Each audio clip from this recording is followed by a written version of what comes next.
Eu acho que antes de qualquer coisa ele tem que jogar, né? O Neymar já não joga há muito tempo, né? Há muito tempo. Ele não faz uma grande atuação há muito tempo. Outro dia a gente estava tentando lembrar, até o colega o Alisson Rodrigues lembrou, a última grande atuação do Neymar durante a pandemia, naquela bolha da Champions League, a vitória do PSG sobre a Atalanta. Ele foi o personagem daquela vitória que ajudou o PSG a chegar à final. Estamos falando de 2020. Tem 4 anos quase isso. É. Eu me refiro à grande atuação, tá? Ele já era coadjuvante de Mbappé antes da chegada do Messi. Quando o Messi passou pelo PSG, ele passou a ser o terceiro dessa fila, no mínimo, né? No mínimo. E agora não está jogando pelo Al Hilal de Jorge Jesus, que tem 30 vitórias consecutivas. É difícil até imaginar que ele vai chegar jogando, porque o português não costuma dar colher de chá ou permitir carteirada, né? Então talvez ele chegue, pegue um banquinho e tal, e tenha que esperar uma oportunidade para entrar em forma e quem sabe se encaixar no time. Não que ele falte talento, mas falta jogar, né? Ele não joga. O que é o Neymar hoje? O que é o Neymar jogador? Ninguém sabe exatamente. Lembrando que ele jogou pela seleção quando havia uma recomendação do seu clube para que não jogasse e acabou se machucando, sofrendo uma outra lesão, mas muito grave, que o mantém afastado dos gramados. Né? Ele só é visto hoje assim, na arquibancada, é no Cruzeiro, jogando mesmo, a gente não vê há muito tempo. Né? Então acaba sendo um personagem mais midiático do que realmente futebolístico. Não tenho a menor ideia, sinceramente, do que ele pensa, do que ele planeja. Eu sei que hoje seria para qualquer clube um risco muito grande de se aventurar a ter o Neymar, porque isso envolveria um comprometimento muito grande de receitas enormes, no caso do Santos, que o Santos não tem, né? A não ser que ele fizesse uma caridade com o Santos, resolvesse jogar por um valor simbólico, como alguns jogadores argentinos principalmente já fizeram, né? Voltando para clubes de origem, para meio que, entre aspas, devolver um pouco do que esses clubes lhes deram no começo de suas carreiras. Não sei se faria isso tudo, mas enfim, ele tem um contrato milionário, eu acho que ele vai cumprir, vai ficar por lá. Acho difícil ele sair de lá. Um contrato milionário, você vê que ele está machucado, mas não tem que ficar na Arábia Saudita fazendo tratamento. Ele foi lá, conversou com o JJ, já está aqui no Brasil de novo. Então, é muito confortável, me parece, essa situação, até porque ele faz parte, essas contratações lá do futebol saudita fazem parte de um projeto de governo, né? É o sport washing, né? A tentativa de mudar a imagem do país, né? De um país que é uma ditadura e que tenta mudar a sua imagem para o mundo, usa o futebol, entre outras ações, para isso. O Mohamed bin Salman, que é o príncipe, ele faz isso há muito tempo. E jogadores do calibre do Neymar lá estão, né, contratados por seus clubes justamente para isso. Essa bolha vai durar um tempo, não se sabe quanto tempo, como a bolha chinesa durou um tempo e acabou, não tem mais bolha na China, né? Mas, como quase todas essas ações de governo, né? Mas daqui a algum tempo ele vai ficar livre. Aí vai fazer o quê? Mas vai estar longe ainda, né? O contrato está em vigor. Acho difícil ele pegar esse contrato, jogar para o alto e voltar para o Brasil para ganhar aquilo que o Santos puder pagar para ele, por exemplo. Não sei. E sobre o Abel, eu fiquei com uma dúvida. Ele reclamou porque jogou na quinta, certo? E o Santos na quarta. Uhum. Se ele jogasse na quarta, ele provavelmente não teria o Hendrick, ou não teria nas Isso. condições que teve, né, na quinta. Quem fez o gol da vitória sobre o Novo Horizontino foi o Hendrick, para ficar num exemplo apenas. Os dois times poderiam jogar na quinta-feira, mas aí você tem os interesses de quem compra os direitos de transmissão, que mostram o jogo na quarta-noite. E isso é importante para pagar os salários dos profissionais do futebol. Não é só no Brasil, no mundo inteiro é assim, correto? Você vê que os jogos, quando tem Champions League, essa semana não tem, na outra tem Champions League. Quem joga na terça vai jogar sábado. Pode ser o clássico, pode ser o que for, puxa para o sábado. Você tem que ficar acomodando as situações. E, de fato, o calendário brasileiro é muito bizarro. A gente reclama disso há décadas. O Abel é mais um a engrossar o couro. As reclamações são pertinentes. Mas, nesse caso específico, eu acho que ele teria um gancho aí para reclamar de qualquer maneira. Acho que o mais importante do que falar do calendário nessa semana para o Palmeiras é fazer uma reflexão sobre sua atuação, que foi abaixo, sobre o fato de tomar um gol de Otero de cabeça com 1,65 m, né? Que é algo que chama atenção. O Piquerez estava dormindo na jogada. Como disse o Danilo, demora para fazer as alterações. Porque depois que entraram o menino, o Vanderlan, lateral esquerdo, né? Uhum. O Rossi e o Richard também, mas o Rossi não, que Rossi? Rony. O Rony, perdão. O Rony e o Rios, o Rossi é do Vasco. Mas quando entraram esses jogadores, especialmente acho que o Rony e o Vanderlan ali, e o Lázaro, a coisa mudou. A jogada do Lázaro, passe em profundidade, que encontrou o lateral esquerdo, que cruzou e o Rony quase marcou, a defesa do João Paulo, poderia mudar o rumo das coisas ali. E mais lances daquele poderiam ter acontecido se essas trocas acontecessem um pouco antes, eu acho.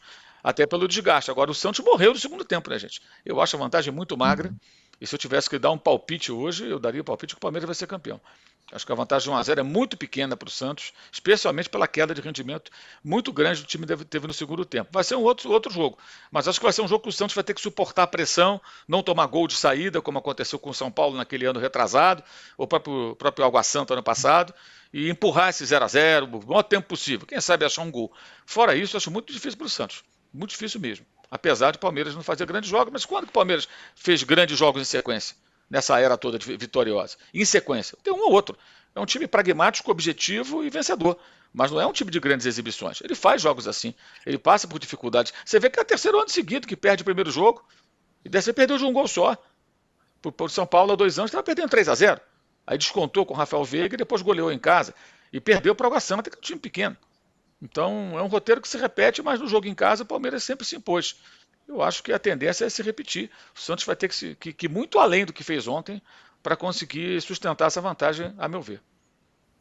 O Arnaldo. Agora uma rodadinha com os nossos fãs, lembrando que a meta de likes está muito abaixo, hein? Está muito abaixo. A audiência maciça, esmagando a ausência do Tirone, mas meta de likes ainda na metade, na meta do Juca. Vamos lá caprichar. Eu acho que o Danilo cometeu um equívoco. O Danilo quis provocar as pessoas. Não, porque o público sabe perfeitamente que o Tirone tem um problema de carência, né? E a gente estimula que se dê likes para que o Tirone não precise aumentar as sessões na terapia.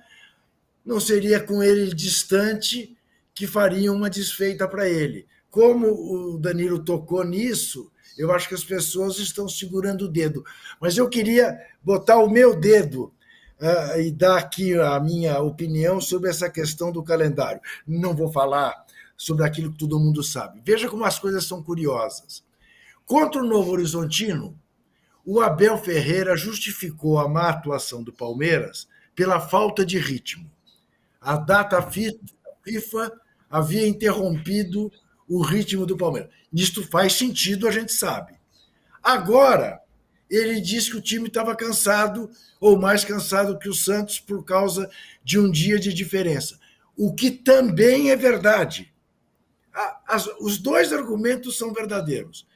Mas, como lembrou o Mauro, falta ele mesmo enfatizar que quem pediu para fazer o jogo na quinta-feira para poder contar com os jogadores que estavam na data FIFA foi exatamente o Palmeiras. Tia Leila trouxe os jogadores com o seu avião, mas era uma maneira de poder contar com esses jogadores na quinta-feira. Aí é tal história, não dá para comer o bolo e ficar com ele inteiro. Foram opções. Acabou dando errado no jogo de ontem. Mas acho que não dará tão errado no próximo, embora o Palmeiras tenha um jogo duríssimo na quarta-feira na Argentina pela Libertadores e o Santos apenas treine. Exato. O Santos tem o calendário dele só o estadual e só a Série B, né? Ele vai estar sempre em vantagem em relação aos outros se a gente levar em consideração o calendário, né? Só para deixar claro. Registrando rapidamente aqui mensagens do Edson Garcia de Oliveira. Bela vitória do Santos. Giovanni Silva acreditando no Santos campeão, ao contrário de vocês. Júlio César Bruno dizendo que o Carille teve que explicar e elogiar o Neymar na coletiva. E elogiou mesmo a presença do Neymar, segurando a taça e tal. O Alexandre Bodux dizendo, registrando ditadura nunca mais. O Alexander Chaves dizendo que o Vasco também se manifestou nas redes sociais contra a ditadura. Então, nós estamos agora peneirando mais manifestações dos clubes. E a parcial da enquete para o Trajano. Existe um equilíbrio gigante na final mais indefinida. E acho que essa decisão só vai para o finalzinho do programa. Paulista tem 42% como a mais indefinida. Mineira, 38%. E aí, Baiana, 15% e Gaúcha, 6%. Trajano, essa enquete é mentirosa. Essa enquete é mentirosa. Não é em relação aos jogos, é em relação à audiência do programa. Sim. Eu tentei fazer enquete ao interesse de quem responde a enquete. Exato. A maior parte do pessoal é de São Paulo. Você entendeu? E perceba a estratégia da enquete. Era uma enquete mais inclusive que não colocava o Rio de Janeiro. Mas eu vou te passar o Rio de Janeiro, porque lá, Trajano, não tem praticamente graça o jogo da volta, mas a gente tem um personagem para discutir que estava desgastado. A gente falou tanto dos técnicos, tal. O Tite, no Flamengo, fez um time que não toma gol de ninguém. Né? Por mais que tenha as questões dos adversários, tal, a possibilidade de ele ser campeão sem tomar gol é gigante. Ele só tomou um gol com o time reserva, ele nem estava lá. Você acreditava nesse casamento tão rápido entre Tite e Flamengo? E acha que vai longe essa história? Olha só o que eu vou dizer. O Juca vai falar, poxa, os estaduais não servem para nada nesse aspecto. Eu não falei que o Juca ia cair para trás? Não, porque você tem a final. Pensa bem, Flamengo e Nova Iguaçu.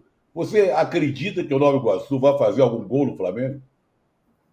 Não é? Não. É coisa. Onde podia sair gol naquele Fla-Flu. Não, no Fla-Flu. O Flamengo é tão superior em termos de elenco, de jogador, que de repente lá no jogo vai entrar Alan. E o Alan ainda está no Flamengo. Né? Andou machucado um tempão. Um jogador que teve muito bem no Atlético Mineiro. O Flamengo gastou uma grana para contratar. E ele ali no Flamengo é mais um. Não é mais um. Então, eu acho que o Tite está bem. Até dizem, eu acho que é uma matéria que saiu, não sei se no UOL e tal, que o responsável por esse grande feito, que eu não acho grande feito coisa nenhuma, vamos ver o Brasileiro, vamos ver a Libertadores, né? Vamos ver se vai tomar gol amanhã. Seria o filho dele, o Grandanel lá, não sei como é que é o nome. Matheus. O Matheus, primeiros teus. Tá? Ele seria o responsável por essa fase de não tomar gol. Esse negócio de não tomar gol agora, eu quis dizer o seguinte, não tomar gol nesse momento é legal. O goleiro lá, o argentino, não sabe o que é pegar a bola no fundo da rede e tal. Mas vamos deixar, tem muita água para correr debaixo da ponte. Aí que nós vamos ver, sabe, o que vai acontecer, se o time... O Flamengo tem um zagueiro que contratou que é reserva. O Flamengo fez tudo para contratar o Léo Ortiz e reserva. Não é? Tem muita coisa para acontecer ainda, mas não há como negar que o Tite se encaixou bem ali no Flamengo. Não o fato de não tomar gol. Recuperar o Cebolinha, por exemplo. Né? Armar um ataque interessante.